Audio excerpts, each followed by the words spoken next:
RTC కార్మికుల సమ్మెకు BJP పూర్తి మద్దతు. డాక్టర్ గోగుల రాణా ప్రతాప్ రెడ్డి ఈ సందర్భంగా వారు మాట్లాడుతూ ఆర్టీసీ కార్మికులను ప్రభుత్వం చిన్నచూపు చూస్తోందని బీజేపీ వరంగల్ జిల్లా ప్రధాన కార్యదర్శి డాక్టర్ గోగుల రాణా ప్రతాప్ రెడ్డి విమర్శించారు. కార్మికుల పక్షాన ఉంటారని చెప్పి ముఖ్యమంత్రి రేవంత్ రెడ్డి మాట తప్పారన్నారు.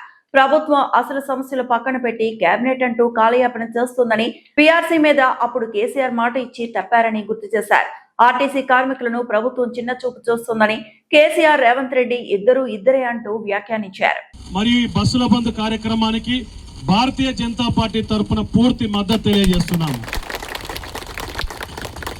ఏదైతే మరి 2014 నుంచి 2024 వరకు జరిగిన నిరంకుశ పాలనలో ఆర్టీసీని ఒక అద్దంలా చేస్తామని చెప్పి, ప్రతి కార్మికుల కుటుంబానికి మేము అందుబాటులో ఉంటామని చెప్పి ఆనాటి ముఖ్యమంత్రి గౌరవనీయులు కేసీఆర్ గారు ఏదైతే ఒక నిరంకుశ పాలనతోటి కార్మిక సంఘాల గుర్తింపును రద్దు చేయడం, మరి ఎక్కడ కూడా కార్మికుల గొంతు వినపడకుండా చేయడం, ఇది ఒక మన తెలంగాణ రాష్ట్రంలోనే జరిగింది.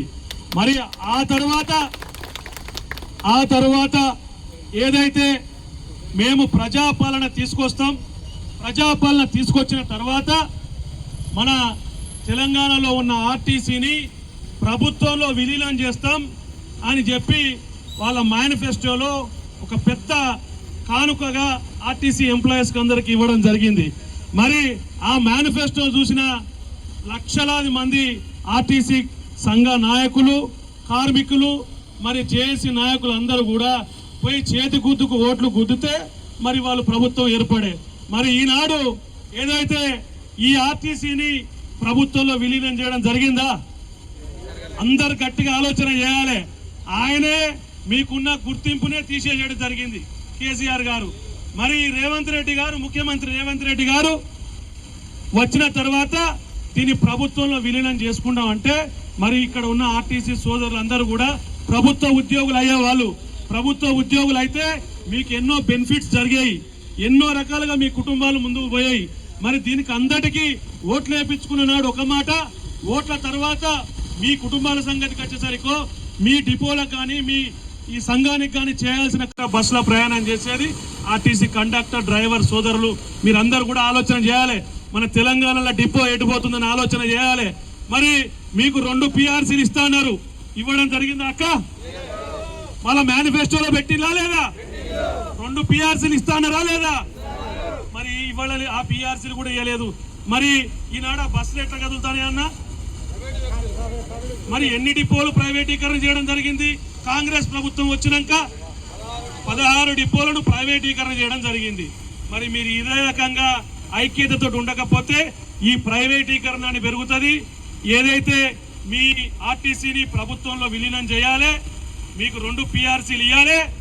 ఏదైతే తెలంగాణలో వ్యక్తుల గొంతులను అణిచివేయడానికి ఆనాడు మీ కార్మిక సంఘాలను గుర్తింపు రద్దు చేయడం, అది ఒక అమానుషమైన కార్యక్రమం.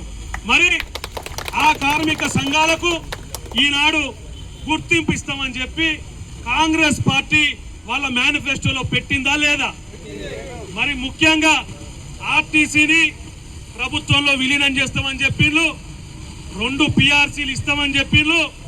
మరి ముఖ్యంగా కార్మిక సోదరుల సంఘాలన్నిటికీ కూడా గుర్తింపు ఇస్తామని చెప్పిండ్రు. ఈ 3 కార్యక్రమాలే కదా మీరు అడిగేది ఇప్పుడు. ముఖ్యంగా మీ వేరే గొంతెమ్మ కోరికలు ఏం లేవు.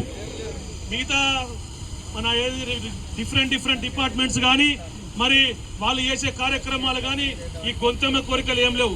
ముఖ్యంగా ఈ 3 ఆర్టీసీ సోదరుల కోరికలు నెరవేర్చాలని చెప్పి నర్సంపేట నియోజకవర్గ భారతీయ జనతా పార్టీ తరఫున ఈనాడు ఇక్కడ ఏదైతే సమ్మె నిర్వహిస్తున్న ఆర్టీసీ సోదరులందరూ కూడా పూర్తి మద్దతు తెలియజేస్తున్నాము.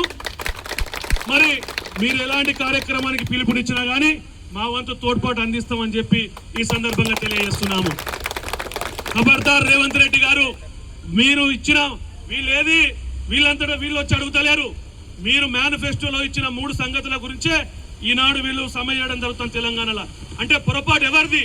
ఓట్ల కోసం ఆనాడు మాటిచ్చి ఈనాడు ప్రభుత్వంలోకి వచ్చిన 2.5 సంవత్సరాల కాలం పాటు కాలక్షేపం చేస్తూ వాళ్ళకి ఇచ్చిన మాట నిలబెట్టుకోకపోవడంతో పాటు వీళ్ళను చర్చలకు పిలిచి ఆ చర్చలకు అంగీకరించకపోవడం అంటే ఇది ఎంత అహంకారం అని చెప్పి ఈ సందర్భంగా కాంగ్రెస్ పార్టీని మరి తెలంగాణ ముఖ్యమంత్రి రేవంత్ రెడ్డిని కూడా డిమాండ్ చేయడం జరుగుతుంది. వెంటనే ఎందుకనంటే సన్నకారు చిన్న కుటుంబాలు నిరుపేద కుటుంబాలు ఎక్కువగా రవాణాకు ఉపయోగించేది ఆర్టీసీనే కాబట్టి ఆర్టీసీ సోదరుల డిమాండ్ను వెంటనే పరిష్కరించి సామాన్య ప్రజలందరికీ వెంటనే బస్సులు అందుబాటులో తీసుకురావాలని చెప్పి ఈ బాధ్యత రాష్ట్ర ముఖ్యమంత్రి మీదనే ఉంటుందని చెప్పి మరి ఈ డిఎం తెలంగాణ డిఎం గారికి నాగిరెడ్డి ఆయన పేరు ఆ ఎండి నాగిరెడ్డి గారికి కూడా ఇక్కడి నుంచి డిమాండ్ చేయడం జరుగుతుంది. వీళ్ళ కోరికలు మీరు తీర్చకపోతే సామాన్య ప్రజలకు బస్సులు అందుబాటులో రావు. మరి దానికి సామాన్య ప్రజలకు కానీ ఇటు ఆర్టీసీ సోదరులకు కానీ ఈనాడు పూర్తి అన్యాయం చేస్తుంది ఎవరనంటే తెలంగాణ కాంగ్రెస్ ప్రభుత్వాన్ని మరోసారి తెలియజేస్తున్నాను.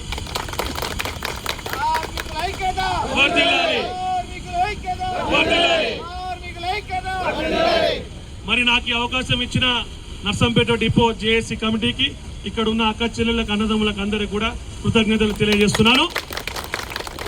కార్మికుల ఐక్యత, కార్మికుల ఐక్యత. నమస్కారం. మరిన్ని అప్డేట్స్ కోసం మా ఛానల్ని సబ్స్క్రైబ్ చేయండి.